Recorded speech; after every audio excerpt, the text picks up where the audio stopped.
کیا انگوٹھے چومنے والی حدیث پاکستان میں ہی ہے؟ کیا یہ جائز ہے؟ نہیں، پاکستان سے باہر بھی ہے یہ.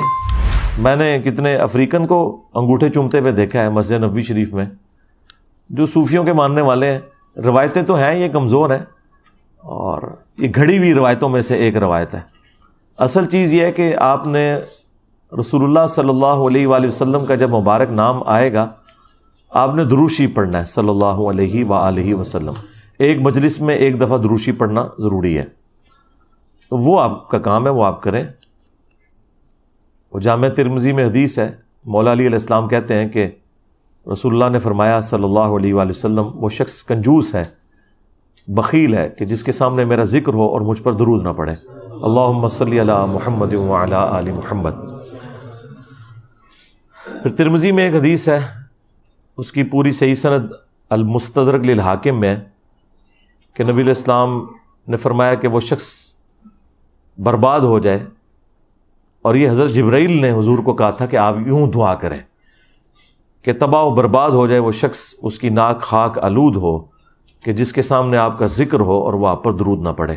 اللہم صلی علی محمد وعلی آل محمد.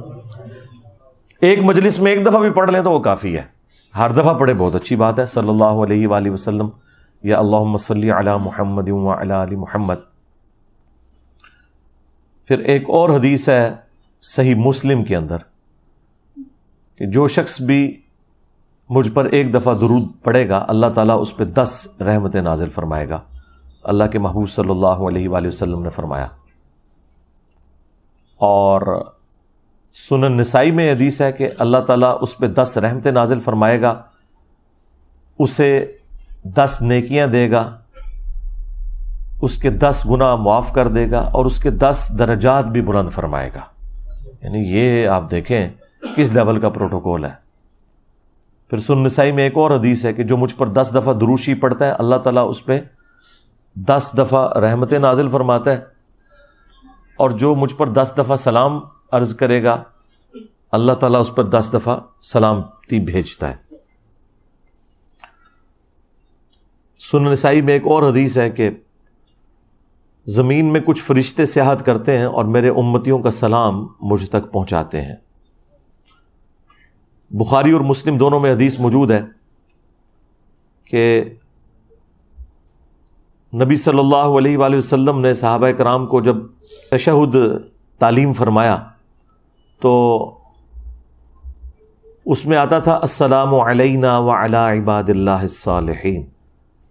تو صحابہ کرام کہتے ہیں ہم نے خود سے اس کے ساتھ جوڑ لیا السلام علی جبرائیل، السلام علی میکائیل.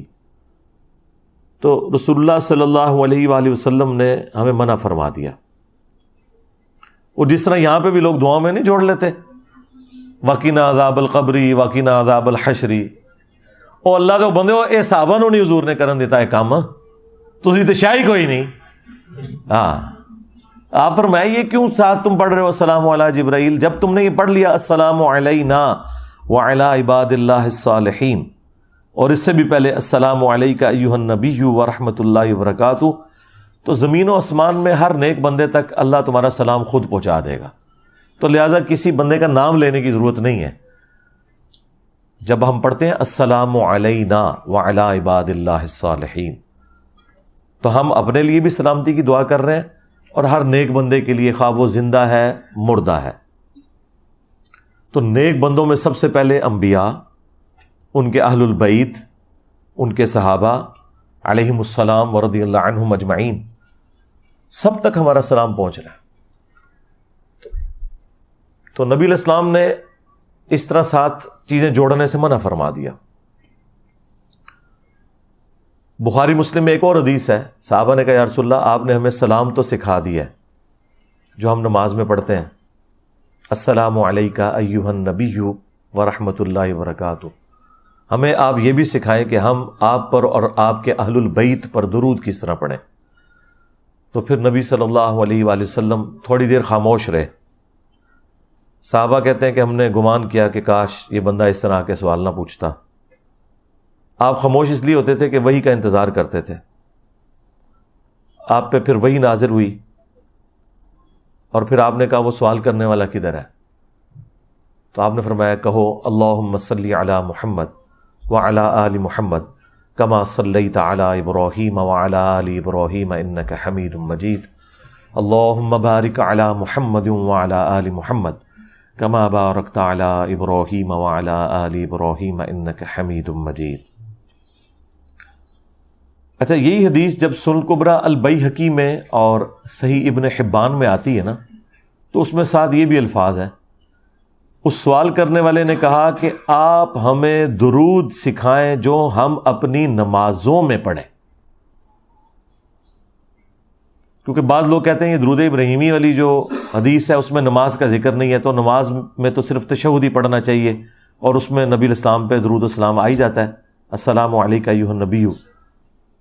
اگلے دن لائیو سیشن میں بھی کسی نے سوال کیا کہ کسی حدیث کے اندر یہ ذکر نہیں ہے کہ نماز میں یہ والا درود پڑھنا ہے، تو پھر میں نے اس کو جواب دیا تھا کہ یہ حدیث جب سنن کبریٰ البیہقی میں اور صحیح ابن حبان میں ہے، اسی صحابی انصاری سے روایت ہے، اور اس میں الفاظ ہیں کہ وہ درود سکھائیں جو ہم اپنی نماز میں پڑھیں، تو پھر نبی الاسلام نے یہ درود تعلیم فرمایا۔ اس سے بھی بڑھ کر بخاری اور مسلم میں ایک اور حدیث ہے کہ جب یہ آیت درود نازل ہوئی، ان اللہ وملائکتہ یصلون علی النبی، تو صحابہ کرام نے عرض کیا اے اللہ کے رسول صلی اللہ علیہ وآلہ وسلم ہمیں درود شریف سکھائیں، اللہ نے حکم دیا ہے۔ پھر آپ نے درود ابراہیمی سکھایا، اللہم صلی علی محمد وعلی آل محمد کما صلیت علی ابراہیم وعلی آل ابراہیم انک حمید مجید۔ تو یہ درود رسول اللہ نے خود سکھایا صلی اللہ علیہ وآلہ وسلم۔ درود ابراہیمی سے بعض لوگ چڑھتے ہیں اور کہتے ہیں یہ وہابیوں کا درود ہے، اس وجہ سے کہ وہ وہابی صرف اسی درود کے اوپر زور دیتے ہیں، حالانکہ اس کے علاوہ بھی درود شریف کے اور سیغے بھی ثابت ہیں، لیکن یہ درود شریف نبی صلی اللہ علیہ وآلہ وسلم کو بہت پسند ہے۔ میں نے درود شریف کے اوپر ایک تفصیلی مجلس آلموسٹ 4 گھنٹے کی ریکارڈ کروائی ہوئی ہے۔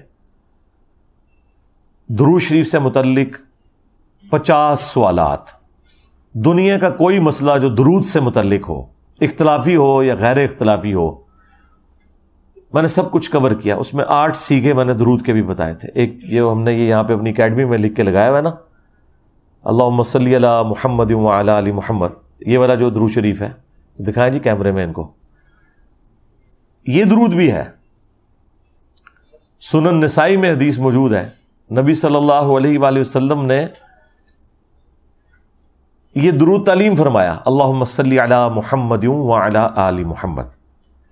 درود ابراہیمی کا جو شروع والا ٹکڑا ہے یہ الگ سے خود پرفیکٹ درود ہے۔ اگر کوئی لمبا درود نہیں پڑھ سکتا صبح شام کے اذکار میں، صرف اتنا درود شریف پڑھ لے، یہ پرفیکٹ درود ہے۔ ابن ماجہ میں حدیث ہے، ایک صحابی کو نبی الاسلام نے وصیت کی تھی کہ مجھ پر درود کو لازم کر لو، اور خصوصاً اپنی دعاؤں کے اندر تم درود شریف پڑھا کرو، اللہم صلی علی محمد وعلی آل محمد۔ ابن ماجہ میں بھی، سنن نسائی کے اندر بھی حدیث شریف موجود ہے۔ درود شریف دعاؤں کی قبولیت کا ذریعہ ہے۔ جامع ترمذی میں اوپر تلے 2 احادیث ہیں، مشکات میں موجود ہیں، مشکات میں پورا چیپٹر ہے فضائل درود السلام پہ۔ ایک شخص آیا اور اس نے ڈائریکٹ دعا کرنی شروع کر دی، نبی الاسلام نے فرمایا سائل نے جلدی کی۔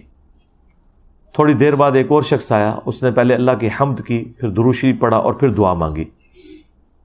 اور اسپیسیفکلی جو ترمذی کی حدیث ہے وہ بتا رہی ہے کہ یہ نماز کا ذکر ہے، نماز کے اندر بلند آواز سے پڑھ رہا ہوگا۔